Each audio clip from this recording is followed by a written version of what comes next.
if you have a kind of a plan or a reading list that you want your students to get through, or you want your children to get through, I think that's quite a good way of addressing that, because if you do read related text to the readers that you have in school, or things that you can, for example, parents can look at what year 9s or whatever age their children are in, look at the equivalent in the UK and look at what those children are reading or what they're reading in schools.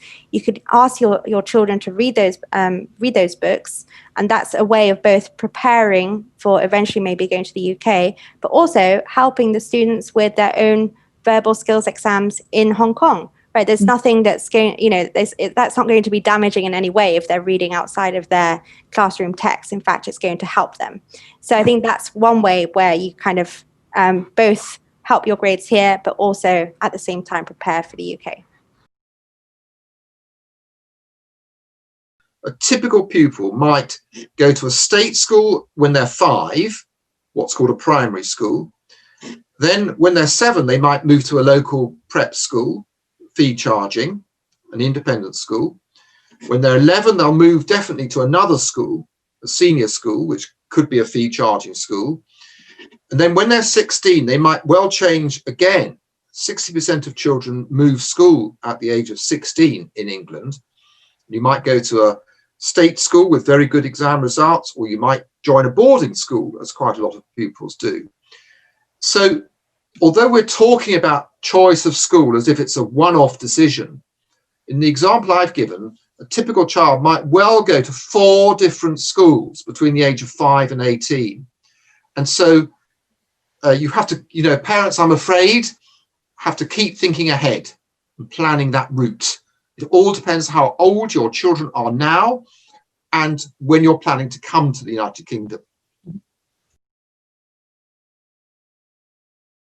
That will vary a bit from school to school. You've simply got to ask the schools. And that's true of state schools as well as independent schools.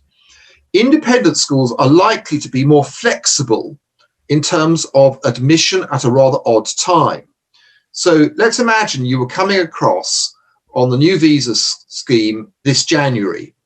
Well, I'm sure you've already made your plans if you're coming this January, but let's imagine you hadn't. So you move to an area and now you're thinking about, well, which school is my child going to go to? Maybe you moved at the end of January, so the term has already begun. So first of all, if you had nowhere to go and you could not afford an independent school, your child would be admitted to the local state school. The government would require your child to go to school, would find you a school. So there's no question of there not being a school. But an independent school, if you apply at an odd time, whether it's a day or a boarding school, is more likely to say yes, or at least to interview your child and take it forward, because they are more used to having pupils arriving at odd times. The challenge will be if you had a child, let's say, who was 15, who is arriving halfway through the British public exams course, which runs really from the age of 14 to 16 and then 16 to 18, then a school might say, well, it will be impossible for them to start halfway through the course, in which case they might say they'll have to start at the beginning of the course, so they'll be with children who are a bit younger. That's kind of, but I think the golden rule is apply, ask questions, work it out, assume that independent schools are going to be flexible. State schools will be less flexible, but you would be found a place if you really, once you'd moved to the country, you were in the United Kingdom, you will be found a place, whatever happens. I think I would say it's absolutely fine to move to start in a sixth form. So you move at the age of 16, and the course would normally begin in the September that your child is 16.